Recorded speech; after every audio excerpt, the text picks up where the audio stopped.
প্রিয় দর্শক, আশা করি সবাই ভালো আছেন এবং সুস্থ আছেন। একটি 11 বছরের মেয়ে মেঘলা, মেয়েটি কেবল পৃথিবীর অতিথি, এখনো পৃথিবীটাকে বুঝতে শেখেনি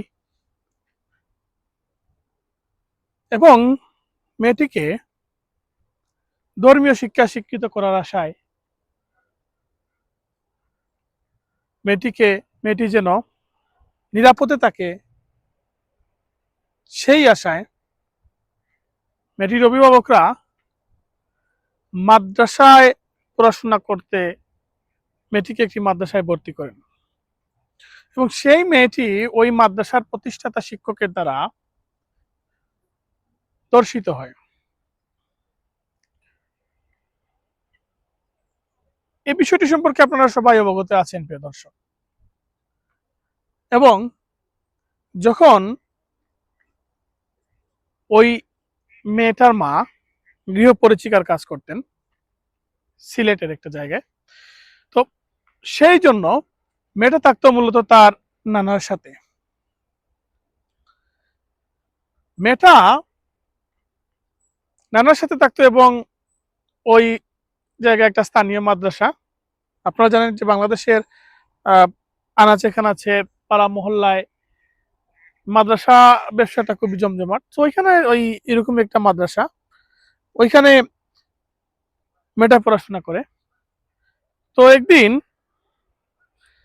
মাদ্রাসা বা একটা রুম ঝাড়ু দেওয়ার কথা বলে ওই মাদ্রাসার শিক্ষক মেয়েটিকে একটা বদ্ধ করে নিয়ে নির্যাতন করে।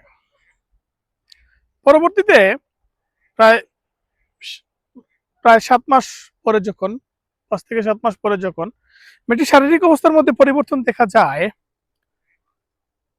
ঠিক তখন মেয়েটিকে একজন গাইনি ডাক্তারের কাছে নিয়ে যাওয়া হয়।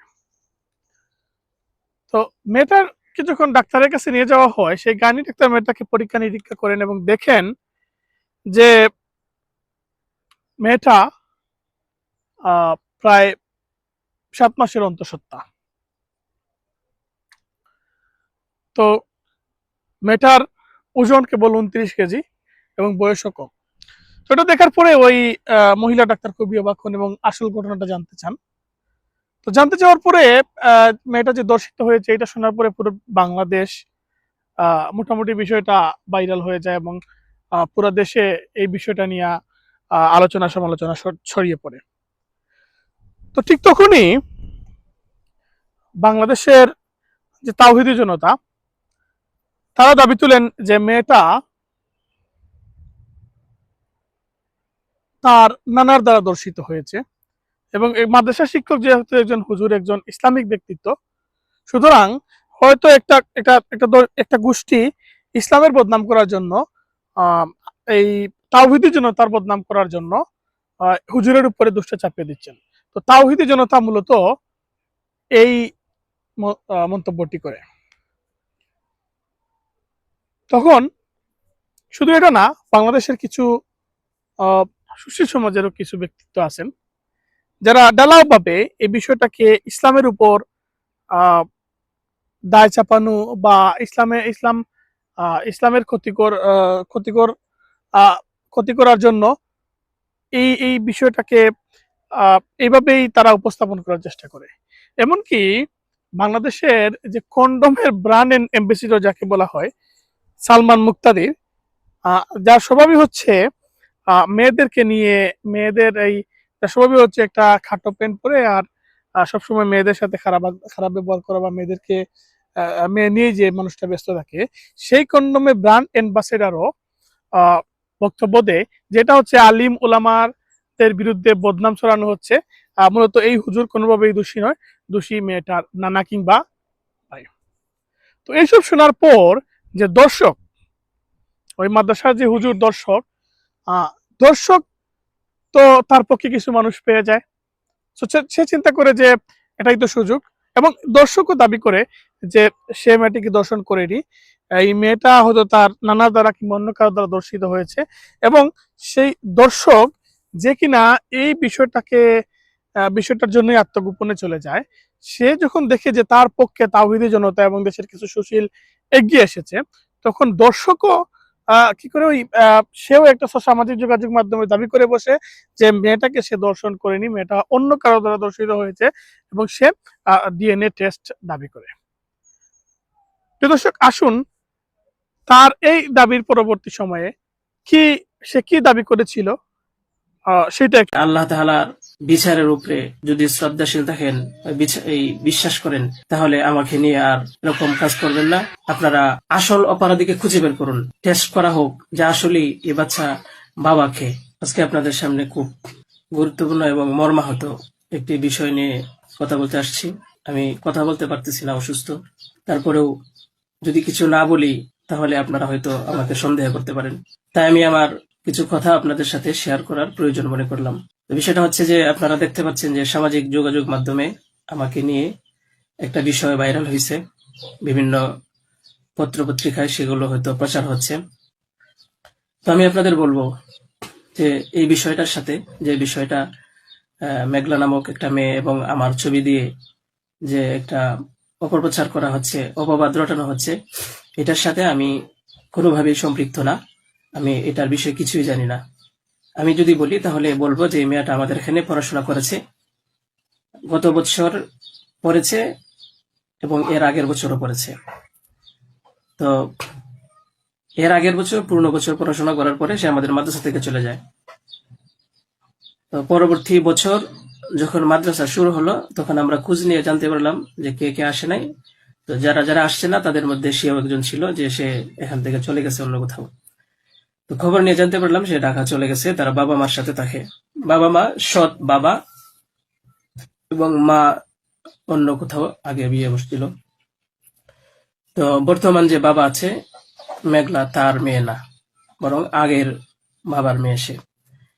তো সে যখন ঢাকায় চলে গেল আমরা শুনলাম, তখন আমরা কিছু বলি নাই, ঠিক আছে, ঢাকায় তো পড়াশোনা বেশি হয়, তাহলে পড়ুক। আমরা আমাদের ক্লাস শুরু করে দিলাম। কিছুদিন যাওয়ার পরে দেখলাম আবার এই মেয়েটা আমাদের মাদ্রাসায় আসছে। তো আসার পরে জিজ্ঞাসা করা হলো যে কেন, কি অবস্থা, কোথা থেকে আসছো? সে বললো যে ঢাকায় চলে গেছিলাম, এখন নানা ভাই জোর করে নিয়ে আসছে আমারে। আমি আসতে চাইছিলাম না, আমাকে জোর করে নিয়ে আসছে নানা ভাই। দেশবাসী, আমি আপনাদের সাথে শুধু এই কথাটাই বলতে চাই যে যে মেয়েটা এখানে আসতে চাইছিল না, চাচ্ছিল না, তাকে কেন জোর করে আনা হলো? তাকে জোর করে আনার পিছনে কি কারণ ছিল বা তার কি স্বার্থ ছিল? পরবর্তীতে আমরা এটাও জানতে পারি যে এই মেয়েটা তার এই নানার সাথে রাতের বেলা ঘুমায়। সে নিজেই বলছে। কেন বলছে? যখন আমরা জিজ্ঞাসা করলাম যে তুমি হিজাব পরো না, অন্য মেয়েরা হিজাব পরে, তুমি বুরকা পরো না, অন্য মেয়েরা বুরকা পরে, কারণ তার চলাফেরা সম্পূর্ণ আলাদা ছিল। আপনারা চাইলে গ্রামে গিয়ে মাদ্রাসার ছাত্রছাত্রী যারা আছে তাদের সাথে কথা বলে দেখতে পারেন যে সে সম্পূর্ণ আলাদা ছিল। তার কোনো কিছুই আমাদের কমনের ভিতরে ছিল না, আমরা তাকে কন্ট্রোল করতে পারতেছিলাম না। তো সে এইভাবে কিছুদিন থাকার পরে আমরা ভাবলাম যে হয়তো তাকে আমরা রাখতে পারবো না, কারণ আমরা তাকে কন্ট্রোল করতে পারছি না। হয়তো মেয়েটা অন্য কোথাও গিয়ে যদি কন্ট্রোলে থাকতে পারে, পড়াশোনা করে, তাহলে এটা তার জন্য ভালো। তাই আমরা তার গার্জেনের কাছে বললাম, তার মাকে আমরা বুঝাইয়া বললাম। আমাদের উদ্দেশ্য এটাই ছিল যে তার মা যেন তাকে বুঝিয়ে বলে যায় যে হুজুরের কথা মেনে চলবা, মাদ্রাসার নিয়ম কানুন মেনে চলবা, এই কথাগুলো উনি বুঝিয়ে যাবেন। কিন্তু উনি কি করছেন যে ওনার মেয়েকে উনি বলছে যে না, আমি এখানে রাখবো না, নিয়ে চলে যাব। তো আমাদের এখান থেকে প্রায় 5-6 মাস আগে আমাদের মাদ্রাসা থেকে নিয়ে চলে গেছে। হয়তো পরবর্তীতে খবর নিয়ে জানতে পারলাম সিলেটে যেখানে উনি থাকে সেখানে নিয়ে গেছে। তো নিয়ে যাওয়ার পরে এখন কিছুদিন আগে আবার আসছে, এসে বলতেছে যে এই দুর্ঘটনা যে খুব বড় সমস্যা। যে কথাটা শোনার পরে আমার মতো একজন সাধারণ মানুষ, আমি আর সহ্য করতে পারছি না, আমি আর নিজেকে ঠিক রাখতে পারি নাই। আমি একেবারে অসুস্থ হয়ে পড়ছি। কারণ আপনারা হয়তো জানেন যে অনেকেই, আমার ফ্যামিলি আছে, আমার বাচ্চা আছে, আমার বিবি সাহেব আছে, আমার আত্মীয় স্বজন আছে। আপনারা বলুন তো, আমার নামে যে বিষয়টা প্রচার হচ্ছে, এটা আমার ফ্যামিলির লোকেরা দেখে আমাকে কি বলছে, কি ভাবছে? আপনারা সঠিক তদন্ত করুন। আমি কখনোই দেশের আইনের প্রতি অবাধ্য না, আমি শ্রদ্ধাশীল। দেশের আইন আছে, সে আইন সঠিক অপরাধী যে তাকে খুঁজে বের করবে। আপনারা অপরাধী খুঁজে বের করার আগেই যদি আমাকে অপরাধী বানিয়ে ফেলেন, তাহলে তো আসল অপরাধী পার পেয়ে যাবে, আসল অপরাধী তো ছাড়া পেয়ে যাবে। আপনাদের কাছে আমি অনুরোধ করে বলি, আপনারা আসল অপরাধীকে খুঁজে বের করুন, টেস্ট করা হোক যে আসলেই এ বাচ্চা বাবাকে। আপনারা আমাকে টেক দিচ্ছেন, বিভিন্ন পত্রিকায় টেলিভিশনে বলা হচ্ছে। আমি আপনাদের কাছে শুধু এই কথাগুলি বলবো যে আল্লাহ তাআলার বিচারের উপরে যদি শ্রদ্ধাশীল থাকেন, এই বিশ্বাস করেন, তাহলে আমাকে নিয়ে আর এরকম কাজ করবেন না। আপনারা সঠিক তদন্ত করে সঠিক অপরাধীকে খুঁজে বের করুন। আমি আপনাদের সামনে আর কথা বলতে পারতেছি না। আপনারা সবাই ভালো থাকবেন, ইনশাল্লাহ পরবর্তীতে আরো কথা হবে ইনশাল্লাহ। আসসালামু আলাইকুম ওয়া রাহমাতুল্লাহ। আপনারা শুনলেন যে ওই দর্শক মাদ্রাসার হুজুর কিভাবে আল্লাহর দোয়াই দিয়ে সে বা আল্লাহর কসম দিয়ে সে বলতেছে, নিয়ে আল্লাহর নামে শপথ করে সে বলতেছে যে সেই মেয়েটাকে দর্শন করেনি, মেয়েটার ডিএনএ টেস্ট করা হোক, এবং সেটাও বলতেছে যে আপনারা আল্লাহর বিচারের অপেক্ষায় থাকেন, আল্লাহ বিচার করবেন। তো এই যে ধর্মের দোহাই দিয়ে তারা বারবার অপকর্ম করে, কিছুদিন পর পর শোনা যায় যে এই কোথাও দর্শন হয়েছে, বা তারা বলাৎকার করেছে, এবং এমনকি এটাও বলতে শোনা যায় যে বলাৎকার তারা ইসলামের জন্য করেছেন, এমনকি সাহাবীরাও বলাৎকার করেন। তো এই যে তাদের অপকর্ম ঢাকার যে অপচেষ্টা, সেটা নতুন নয় প্রিয় দর্শক। তারা যুগ যুগ ধরে এভাবেই অপকর্ম করে আসছে, এবং যে অবাধ যৌনতা, যেটা ইসলাম দ্বারাও স্বীকৃত, বিভিন্ন কোরআন হাদিসের বিভিন্ন জায়গায় ব্যাখ্যা বিশ্লেষণ রয়েছে। তো তারা এই এই যে তাদের যে অপকর্মকে ডেকে রাখার জন্য তারা আল্লাহর দোয়াই দেয়, বা তারা এটা বলতে চায় যে শয়তানের প্ররোচনায় তারা করেছে। তো কিছুদিন আগে, কিছুদিন না, আপনারা হয়তো জানেন, বিগত কয়েকটা মাস থেকে প্রতিনিয়তই, কয়েক বছর থেকে প্রতিনিয়তই সামাজিক যোগাযোগ মাধ্যমের কল্যাণে আমাদের সামনে আসতেছে যে কোথায় কোন হুজুর কোন মাদ্রাসায় বলাৎকার করছে। এমনকি এরকম খবরও আসে যে একটা মাদ্রাসায় ৪৪ জন ছাত্রের মধ্যে ৪৪ জন ছাত্র, দর্শক, শুধু ছাত্রী না, মেয়ে না, এরা ছেলেদেরকেও ছাড় দেয় না তাদের যৌন লালসা থেকে। তো এই যে তাদের অপকর্মগুলা, তারা যখন ধরা পড়ে যায়, এগুলা ধরা পড়ে যাওয়ার পরে তারা বলে যে তারা শয়তানের প্ররোচনা এটা করে ফেলছে, অর্থাৎ শয়তান নামক একটি চরিত্রের জন্ম দেয় এখানে। এবং তারা কখনো কখনো এটাও দাবি করে যে, এবং তারা এটা দাবি করে যে যা হয়েছে সব আল্লাহর ইচ্ছায় হয়েছে। তো প্রিয় দর্শক, এই লোকটা এটা দাবি করার পরে, এই লোকটা ডিএনএ টেস্ট দাবি করার পরে রিসেন্টলি এই ডিএনএ টেস্টের রিপোর্টটা বের হয়েছে। আসুন আমরা দেখি যে কি পাওয়া গিয়েছে সেই ডিএনএ টেস্ট।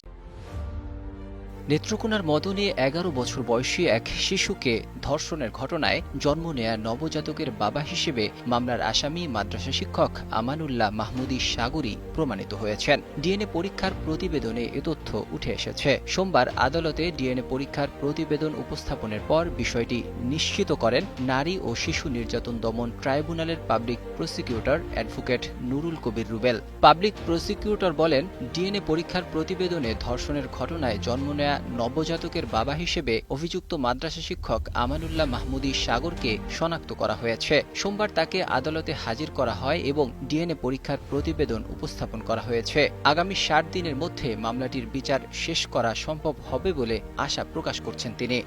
জানা গেছে, প্রায় ৪ বছর আগে আমানুল্লাহ মাহমুদী সাগর একটি মহিলা কওমি মাদ্রাসা প্রতিষ্ঠা করেন। শিশুটির মা বাবার বিচ্ছেদের পর সে নানা বাড়িতে থেকে ওই মাদ্রাসায় পড়াশোনা করত।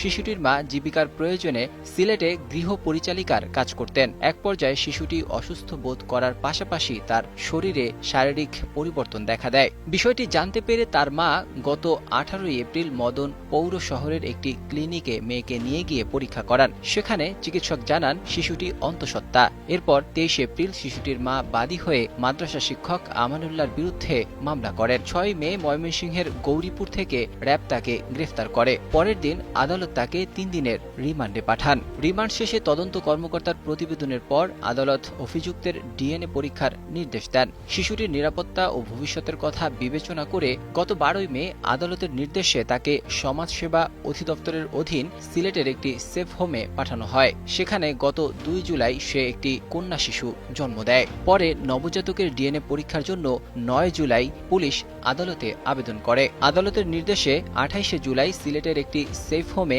নবজাতকের ডিএনএ নমুনা সংগ্রহ করে পুলিশের অপরাধ তদন্ত বিভাগ।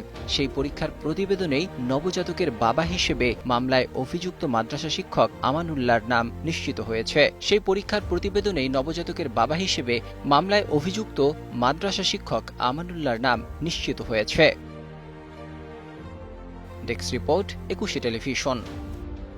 দর্শক, তো ডিএনএ টেস্টের রিপোর্ট পাওয়া গেল এবং ডিএনএ টেস্টের মাধ্যমে এটাই প্রমাণিত হলো যে ওই দর্শকই, ওই মাদ্রাসার শিক্ষকই ওই তাওহীদি জনতাই মেয়েটির বাবা।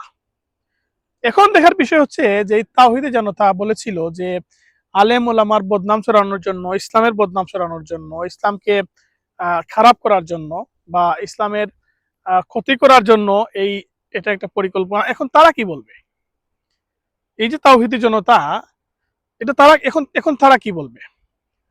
এবং প্রিয় দর্শক, এখন এই যে মেয়েটার বিচার হবে, এই যে মেয়েটার এখন যে বিচার হবে ইসলামী শরিয়া মোতাবেক, এই বিচার হওয়ার জন্য তাদের যে তাওহীদি জনতা যেটাকে বিচার করার জন্য যে প্রক্রিয়া বলতে চায়, যে শরিয়া ল, সেটা অনুযায়ী তো 4 জন সাক্ষী থাকা প্রয়োজন এই বিচারটা সম্পাদন করার জন্য।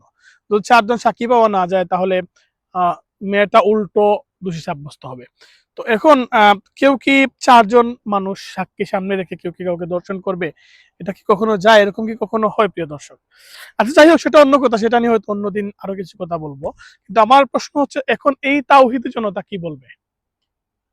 এই তাওহীদি জনতার কি বলার আছে? এখন প্রিয় দর্শক, একবার ভাবুন, যদি এই ডিএনএ টেস্টের সিস্টেমটা না থাকতো, যদি বিজ্ঞানের এই ডিএনএ টেস্টের যে আবিষ্কারটা, এই আশীর্বাদটা যদি না থাকতো, তাহলে কি হতো? এই যে মোল্লারা যে তাদের যে চরিত্র, যে তাদের ইসলামকে ভালো করতে গিয়ে, ওই তাদের তাওহীদি জনতাকে বাঁচাইতে গিয়ে মেয়েটার নানাকে অযথা দোষী বানিয়ে দিত এবং এই মেয়েটা তার সুবিচার থেকে বঞ্চিত হতো। এটাই হওয়ার, প্রিয় দর্শক, এটাই ইসলাম, এটাই তাদের শিক্ষা, এটাই তারা শিখে এবং এটাই তারা শিখায়। এবং তারা যখন বিপদে পড়ে যায় তখন তারা আল্লাহর দোয়াই দিয়ে বেঁচে যেতে চায় এবং তাদের যত দোষ সব আল্লাহর, এবং তাদের তারা যা করে, যত নষ্টামি করে, যত খারাপ কাজ করে, সব শয়তানের প্ররোচনায় করে। এখন প্রিয় দর্শক, আপনারা ভাবেন, এবং এখন ভাববার সময় হয়েছে। এখন ভাবতে হবে আমাদেরকে যে আসলে একটা রাষ্ট্র, এই যে ধর্মের উপর,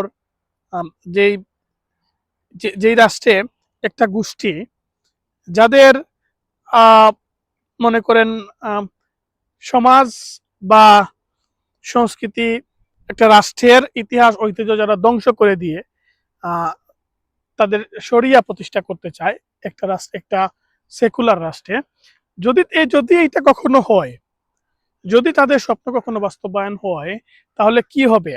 আপনার আমার প্রিয় মাতৃভূমির অবস্থাটা কি হবে, কেমন হবে?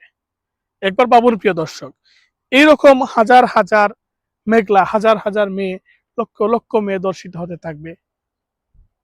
তারা লক্ষ লক্ষ মেয়েকে তাদের দাসী বানাবে এবং দাসী sex, sorry, I am really sorry to say, দাসীর সাথে সময় কাটানো বা রাত্রি যাপন, যেটা তাদের নবী হালাল করে দিয়েছেন। সো এরকমই চলতে থাকবে। তখন আপনার আমার প্রিয় দেশ আর দেশ থাকবে না। প্রিয় দর্শক, সবাই ভালো থাকবেন। আজকে এই পর্যন্ত।